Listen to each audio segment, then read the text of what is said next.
Selamat pagi. Jadi pada kesempatan kali ini saya nggak mengulang masalah rancang bangun jaringan. Kita akan ngomong masalah fundamental. Jadi you must know this is your fundamental of your country. This is basic. If you not understand, you are nothing. Kalian ikuti seluruh tutorial hari ini. Kalian harus paham negara kita itu adalah berdiri karena kita sendiri. Ya. You must know this is your fundamental. Oke? Kalian ikuti semuanya. Nanti kalau ada yang kurang jelas boleh ditanyakan. Ya. Terima kasih. Bu, beda tambah sih, Bu. Oh, gini. Kakaknya beda ya. Ya. Selamat sore Ibu. Ya, selamat sore. Permisi, saya boleh minta waktunya sebentar? Boleh, kenapa? Saya dapat tugas dari sekolah. Ini mau wawancara Bu ya. Ya. Jadi menurut Ibu itu macam-macam kekuasaan negara itu apa sih? Oh, kalau setahu saya Mbak ya, kalau menurutnya Montesquieu itu pemerintahan itu dibagi 3. Ada legislatif, eksekutif, sama yudikatif. Nah, fungsinya legislatif itu adalah yang membuat undang-undang, sedangkan eksekutif itu adalah menjalankan undang-undangnya, dan yudikatif itu adalah yang mengadili undang-undang itu sendiri. Setahu saya sih segitu saja Mbak. Oh baik kalau gitu. Terima kasih Bu ya. Iya, sama-sama. Iya, terima kasih. Iya, selamat bersemangat. Tadi yang pesan mie siapa? Aku, Bu. Oh iya, ini mie-nya ya. Bu, mini siji kok ya. Oh iya. Aku pesan, Bu. Saya minum Bu. Iya, sebentar ya, saya buatin dulu. Siap. Yuk. Ya, waalaikumsalam, Mbak.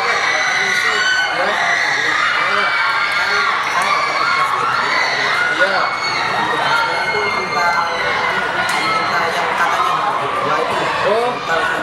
Oh itu. Saya nggak tahu maksudnya. Oh ya. Coba jelaskan. Jadi gini kan, kalau yang ini saya jawabin ya, ini cuma belajar bukan belajar. Jadi kalau yang horizontal itu menurut saya itu gini. Jadi lembaga-lembaga negara itu kan dia bagi-bagi tuh. Kalau yang horizontal itu dia memiliki kedudukan yang sama dan mereka saling bekerja sama. Jadi mereka itu setara kan, eksekutif, legislatif, terus yudikatif, moneter, dan lain-lain itulah. Ya, itu yang tentunya yang horizontal. Kalau yang vertikal itu dia bertingkat. Jadi setiap daerah-daerah kan, misalnya ini negara, provinsi, daerah, kan dia ada apa? Ada lembaga-lembaganya sendiri. Ya itu yang dilakukan dari si vertikal tadi. Jadi yang ada provinsi, daerah, banyak daerah, ada RT, RW ya, dan itulah. Ya udah. Ya sama-sama. Waalaikumsalam. Ya sukses ya. Oke Mas Lul. Ini mie-nya. Wadah Bu. Kita selalu gue Bu. Wes yo iki dinten iki. Allah. Bu, ini aku bisa deh. Heeh. Iki ya. Sudah lengkap kan? Ya, Bu. Ya. Terima kasih Bu.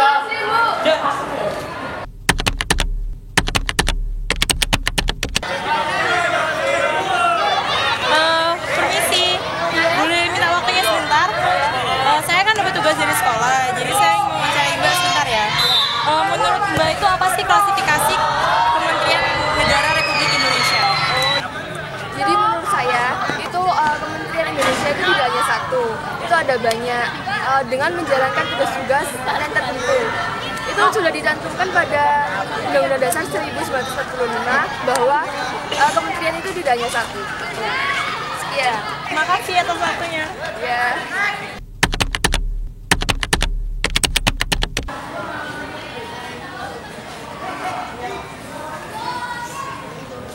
Alhamdulillah sampai wis resik. Permisi Pak. Oh iya Dek. Saya dapat tugas dari sekolah ingin mewawancarai Bapak. Ya. Menurut Bapak apa sih konsep pembagian daerah pemerintahan daerah itu Pak? Maaf Dek, belum habis ngambil sampah nih Bapak sedikit gak apa-apa ya? Iya, gak apa-apa. Nganu, kan tadi tanyanya konsep pemerintah daerah. Iya. Sebelumnya itu pemerintah daerah itu apa? Kan kalau yang saya ketahui ya pemerintah daerah itu muncul karena adanya kerepotan dari pemerintah pusat. Nah kan di Indonesia ini banyak tuh penduduknya hampir 250 ya, sekitar segitulah. Oleh karena itu pemerintah pusat kalau menghandle seluruh itunya sendiri kewalahan. Oleh karena itulah muncul yang namanya pemerintah daerah. Kan enak tuh kalau ada pemerintah daerah, masing-masing daerah ada yang menghandle. Hal itu mempermudah kontrol dari pemerintah pusat itu sendiri. Nah, habis itu di pemerintah daerah itu ada juga yang namanya hak otonomi daerah. Apa sih itu? Itu buat pemerintah daerah itu diberi hak dan wewenang untuk mengatur daerahnya itu sendiri sesuai dengan apa yang ada di daerahnya tersebut, dan hal itu tidak boleh bertentangan dengan peraturan yang telah ditetapkan oleh pemerintah.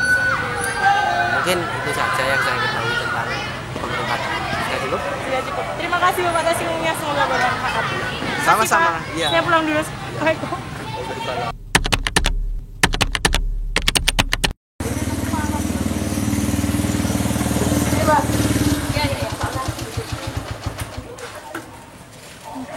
Berapa Mas? 2.000 aja mbak. Oh iya. Ambil aja kembaliannya sambil aja. Itu mbak ya? Iya, nggak Makasih, apa-apa. Mbak, ya. Iya, Mas. Ya udah. Hati-hati Mas ya. Duluan mbak. Ibu, Iya. ibu. Apa? Ibu dari kantor. Iya, ada apa dulu? Saya boleh mau wawancara ibu dan boleh saya. Menurut ibu, tugas kementerian Indonesia itu apa ya? Ya Mas, hati. Apa? Tugas Kementerian Indonesia, Bu. Maaf sebelumnya, Bu. Ibu dari mana ya? Perkenalkan Dek, saya dari Departemen Telkom School. Adik dari mana ya? Saya dari Universitas Telkom School, Bu. Jadi begini ya Dek, saya jelaskan. Jadi Indonesia itu adalah negara di mana menggunakan sistem pemerintahan presidensil. Nah, presidensil itu apa sih? Jadi presiden itu sangat berperan penting. Jadi presiden sebagai kepala negara sekaligus kepala pemerintahan. Nah, jadi tugasnya itu sangat banyak. Jadi karena tugasnya banyak itu, maka presiden harus dibantu dengan wakil presiden dan menteri-menterinya. Nah, jadi secara garis besar tugas kementerian itu membantu presiden dalam menjalankan pemerintahan di negara ini. Ya, Sudah, Bu. sudah. Ya. Makasih, Bu. Ya, sama-sama.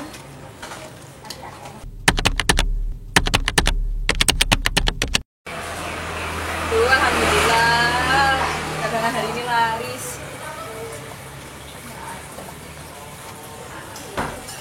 Permisi, Bu. Oh iya, apa? Di sini saya akan mewawancarai Ibu ya.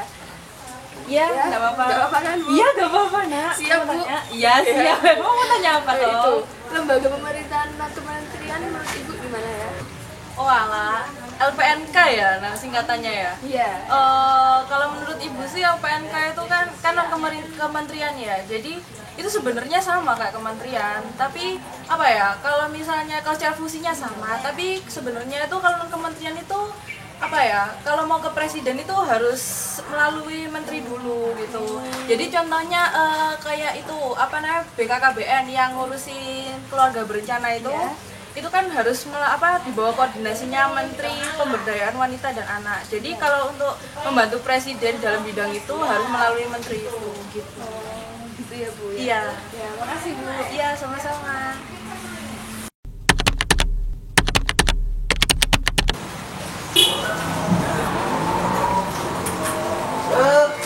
Tarik duit kecil.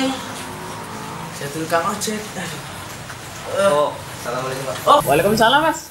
Ya, selamat siang. Ya ya siang. Saya kebetulan dari perkuliahan nih. Oh, Dapat tugas, iya. Pak. Mau tanya-tanya nih, kebetulan kan Bapak seorang warga daerah. Pasti Iya, iya. tahu lah yang namanya kewenangan daerah. Ya. Nah, di sini saya mau tanya itu, apa sih maksudnya kewenangan daerah itu? Oh jadi mau penjelasan nih ya? Ya, kalau silakan Pak. Oke, jadi gini mas, aneh jelasin nih ya. Aneh profesinya sih jadi tukang ojek mas, tapi dulu udah pernah di sekolahin, cuma sampai S3 sih dulu. Oh, berarti lebih senior gitu. Iya ya kurang lebih gitulah, tapi alhamdulillah sekarang jadi tukang ojek sukses lah. Seperti itu. Jadi tadi mas tanya pemerintahan daerah ya? Ya. Pemerintahan daerah itu mas, itu sebagai alat kelengkapan negara. Wajib. Soalnya kita kan negaranya kan membuat sistem trias politika tuh. Iya. Pembagian, Iya. bukan pemisahan. Jadi itu pun udah diatur dalam tubuh Undang-Undang Dasar alinea 2 sama 4 mas. Oh, gitu. Sampai sebegitu pentingnya. Terus kalau di kewenangan pemerintah daerah Ya. itu juga ada larangan. saya sebutin larangannya itu ya. Larangannya nggak boleh buat sistem pertahanan, Ya. keamanan nggak boleh, yuridis atau persidangan nggak boleh, moneter sama fiskis. Soalnya apa mas? Itu milik pemerintahan pusat, gitu loh. Kalau yang daerah cuma fokus sama di daerah itu sendiri, kayak otonominya gitu loh mas. Yang diatur seperti itu. Sedangkan di Undang-Undang Nomor 34 tahun 2002 mas. Oh 2004 ya mas. 2004 maaf ya, udah tua biasa. 2004 itu dibagi jadi dua kewenangan. Jadi ada unsur wajib sama unsur sampingan gitu loh.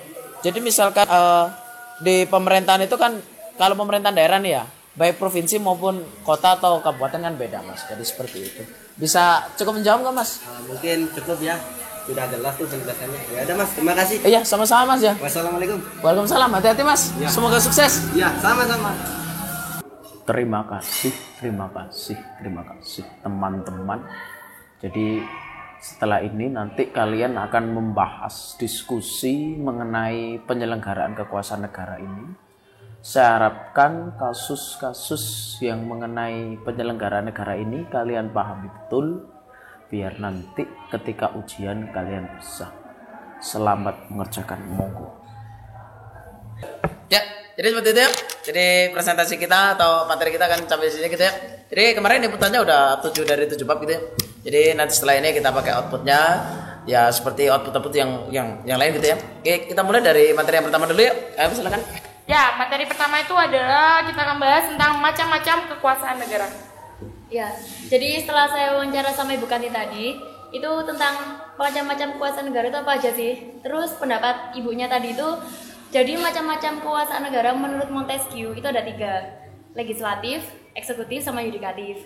Nah, legislatif itu yang membuat undang-undang, terus eksekutif yang menjalankan undang-undang, dan yang terakhir yudikatif itu yang mengawasi, mengadili jalannya undang-undang tersebut. Sudah paham? Oh ya. Ya wes gitu. Ya, boleh. Yang kedua siapa ya? Yang kedua yaitu adalah konsep konsep pembagian kekuasaan di Ini Indonesia. tadi nih yang tanya. Oh iya sih. Ya apa ya? Nah, kebetulan yang kedua tadi saya bertanya ke narasumber yang terpercaya, yaitu Pak Sarwo, tukang ojek di SMK Telkom. Oh, bukan yang itu. Yang di kantin tadi. Oh yang di kantin ya? Iya. Mas jadi itu sama. Ya, jadi saya jadi bingung. Belum sampai yang Pak Saya Sarwo. harus percaya sama. Aku harus pakai algoritma.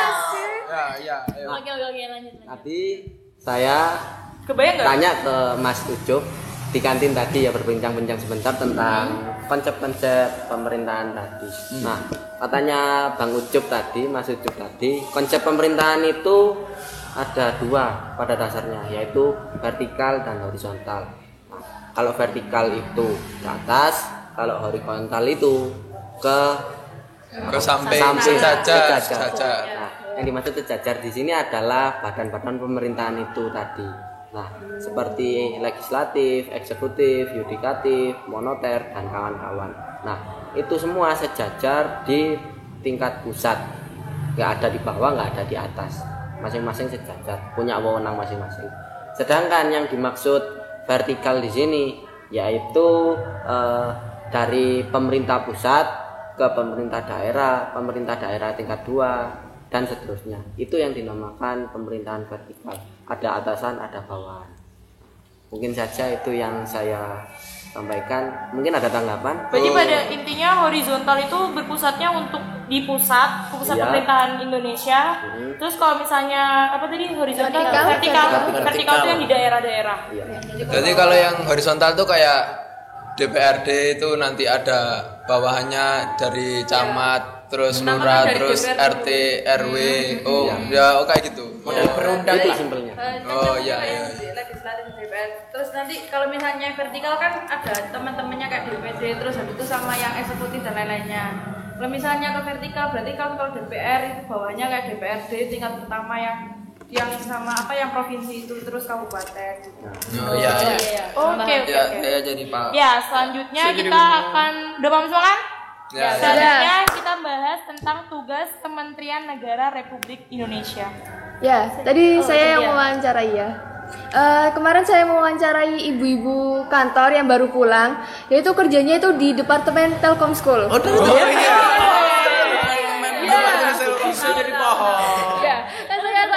kepada beliau ya. Jawabannya itu gini. Kan di negara kita itu menganut presidensil, yang artinya itu kepala pemerintah juga kepala negara. Presidennya. Ya, presidennya. Jadi presiden itu membutuhkan pembantu gitu loh intinya. Yaitu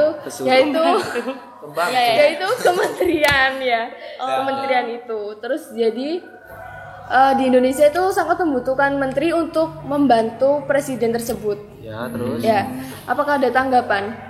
Kayaknya cukup jelas. Ya. Jelas kan? Kalau aku sih yes. Nah, berarti intinya itu presiden butuh suruh-suruan untuk menjalankan tugas. Ya ibaratnya jangan suruh-suruh maksudnya yang membantu aja. Ibaratkan Dewa Siwa itu yang tangannya banyak. Oh iya. Tangannya banyak. Bisa. Ya, oke, Lanjut siap, ya. Bang. Ya, lanjut. Selanjutnya apa? Bab berikutnya tadi. Klasifikasi Kementerian Negara klasifikasi. Indonesia. Oh ya, aku yang wawancara ya. Kemarin saya wawancaranya itu sama sama ACSTS. Ada tahu apa? Anak cantik siswa Telkom School. Siswa Mektal. Iya, anak cantik siswa Telkom School. Jadi itu yang menurutnya mbaknya kemarin itu mbaknya tadi menurut klasifikasi Kementerian Negara Republik Indonesia itu adalah jadi tuh kementerian di negara Indonesia tuh tidak hanya satu, jadi itu banyak. Itu sudah juga terdapat di Undang-Undang Dasar. Iya kan? Iya. Betul? Betul kan? Jadi Jadi tuh kementeriannya itu udah di Indonesia tuh bukan cuma satu, pokoknya banyak cabangnya gitu. Saya anggap tuh. Iya. Jadi saya paham, jadi agar supaya nilai motor absen berapa Mbak? 19. Oh iya. Jadi itu kementerian itu ngerjain tugas-tugasnya tertentu ya? Iya, tertentu. Jadi tuh kementerian itu cuma ada banyak, dan banyak itu pun punya tugas masing-masing. Oh ya. Contohnya kayak Menteri Pendidikan sendiri, ada nggak sih Menteri Pendidikan? Iya. Ada. Menteri Sosial Budaya. Iya, ada itu. Oke. Lanjut ya. Ya, lanjut. Lembaga pemerintah non kementerian. Oh, Siapa saya. Oh iya. Iya. Saya lagi ya. Jadi kemarin itu saya mewawancarai Ibu Lalapan di depan. Oh iya. Dia itu lagi bersih-bersih. Iya kayaknya. Terus gimana? Bersih warungnya. Dia sedang bersih-bersih, dia bagus juga dia. Jadi katanya itu gini, kementerian sama non kementerian itu kedudukannya itu sebenarnya itu sama. Namun apabila non kementerian ingin memberikan memberikan hasil tugasnya ke presiden, itu harus melalui kementerian dulu. Jadi non kementerian itu sedikit di bawahnya kementerian. Iya. Oh, Jadi sebelum naik ke presidennya tahapnya lewat menteri dulu Iya, baru harus bisa melalui. naik. dia nggak langsung ke presiden gitu ya? Enggak. Kalau itu masalah kayak menyerahkan tugasnya, tapi kalau misalnya dari segi tugasnya, kementerian sama non kementerian itu setara, sama-sama membantu presidennya. Cuma kalau kementerian kalau menyerahkan tugasnya ke presiden itu melalui menteri dulu. Iya. Bentar, kita break adzan dulu ya. Kita break ada dulu ya. Azan. Iya. Ya.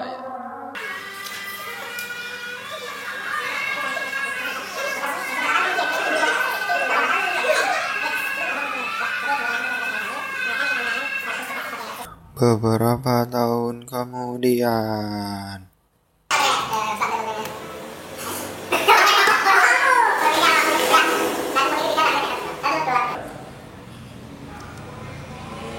Udah selesai. Ya, silakan dilanjutkan. Lanjutkan. Yang mana ya? Oh, Yang tukang ojek. Iya. Ya kan keterangan lengkap dari tukang ojek itu, oh ya lulusan S3 kemarin, Iya. Harvard University. Oh. Nah, Spesial ya tukang ojek itu ya. iya. Pakai telur. Pakai telur. Saking spesialnya sampai jadi tukang ojek. Iya. Nah, yang dimaksud pemerintah daerah di sini itu mempunyai hak wewenang masing-masing, yaitu untuk diberikan hak otonomi daerah, yaitu hak untuk mengatur daerahnya masing-masing. Nah, namun dalam mengatur daerahnya masing-masing di sini memiliki batasan, yaitu hal yang tidak boleh diatur sendiri di daerah itu. Yang pertama yaitu kemiliteran. Kemiliteran itu hanya berpusat di pemerintah pusat dan tidak boleh pemerintah daerah itu membuat kemiliteran sendiri. Nah, yang kedua yaitu kebijakan moneter. Nah, di kebijakan moneter itu tadi yang boleh mengatur dalam negara adalah pusat sendiri. pemerintah daerah haram untuk melaksanakan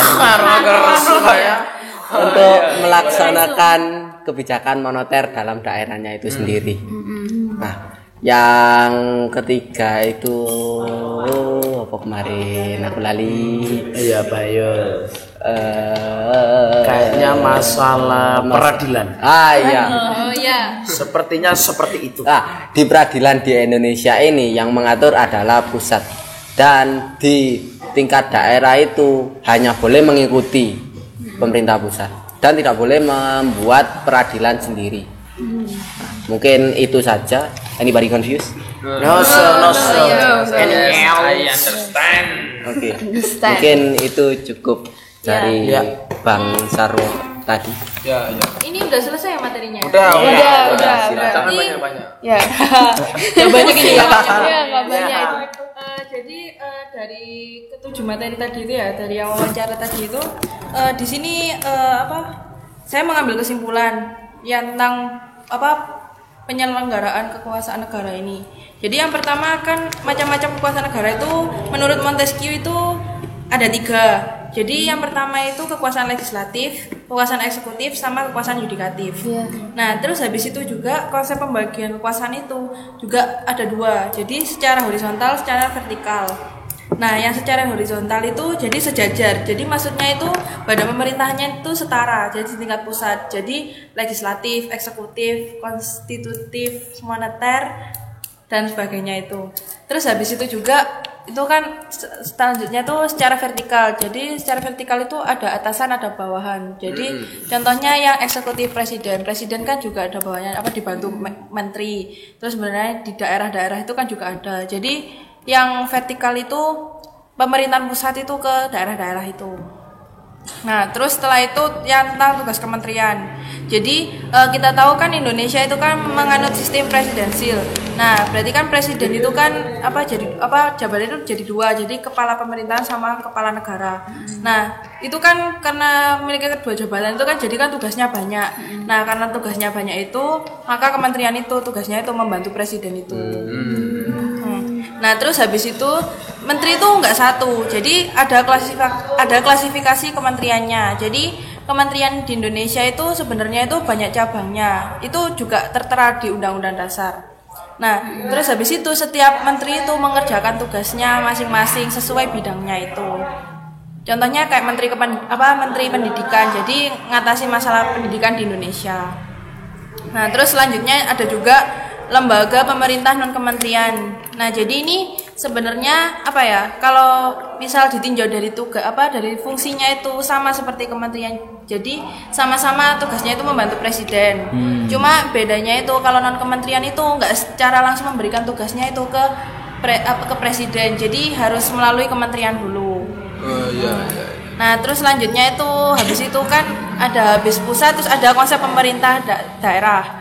Nah, jadi pemerintahan daerah ini tercipta karena banyak daerah di Indonesia. Nah di Indonesia kan sangat luas ya. Jadi pemerintah pusat kan pasti kan nggak bisa memegang seluruhnya itu sendiri. Jadi makanya fungsinya pemerintahan daerah itu dibagi-bagi. Nah terus setiap pemerintah daerah itu mengawasi daerahnya masing-masing, dan setiap daerah itu memiliki hak otonomi daerah yang berbeda-beda. Jadi setiap daerah itu memiliki hak otonominya sendiri-sendiri. Nah, terus habis itu juga ada kewenangan pemerintahan daerah. Nah, di sini meskipun kan tadi kan dijelaskan pemerintah daerah itu kan memiliki hak otonomi daerahnya masing-masing. Tetapi nggak semuanya itu bisa diatur sendiri sama pemerintah daerah. Jadi tadi yang udah dijelaskan itu kan ada beberapa kayak kemiliteran, moneter, sama peradilan. Itu kan nggak bisa dicampur tangani sama pemerintah daerah. Jadi emang udah khusus untuk pemerintahan pusat gitu. Khusus untuk pemerintahan. Ya, jadi yang yang buat yang ngatur itu semua itu pemerintahan pusat gitu. Nah, ya itu menurut tadi yang kesimpulannya saya ambil, mungkin ada tambahan? Cukup ya ndak. Ya, tadi kan kira ya tadi rajane jeneng wong Indonesia iki pikirannya jeneng luas iki. Tapi kira wis pokoke intine muga-muga bermanfaat. Ayo kita lakukan coba. Ayo Pak. Sekian dulu seperti itu yang dapat kelompok kami sampaikan. Ada kurang lebihnya mohon maaf ya. Saya Kurniawan Febri Koryanto sebagai pengarah, dan ini ada rekan saya Yusuf sebagai kameramen ya. Ya, sama mas-mas sama editor. Sama mas-mas di Mbak kantin. Sisi. Saya Desi Putika sebagai ibu-ibu kantor ya sama anak sekolah. Ya, saya Syafira Aisyah. Di sini saya sebagai ibu-ibu lesehan. Koles kan? Lalapan. Ya, sama Ya. lalapan. Ya. Intinya di situ. Ya, saya di sini Gema sebagai ibu kantin sama siswa. Saya di sini Rama sebagai tukang tukang sampah, terus sebagai adik kelas, terus sebagai mahasiswa ya, punya 3. Terus saya Cynthia, saya sebagai mahasiswa sama sebagai siswa. Ya, jadi sekian dari kami, ada kurang lebihnya mohon maaf. Wassalamualaikum Warahmatullahi wabarakatuh. Dadah. Untuk menganukan Ini berwawancara sebentar. HP-nya nggak ngomong itu di Sama-sama besok lagi Mas ya. Oke.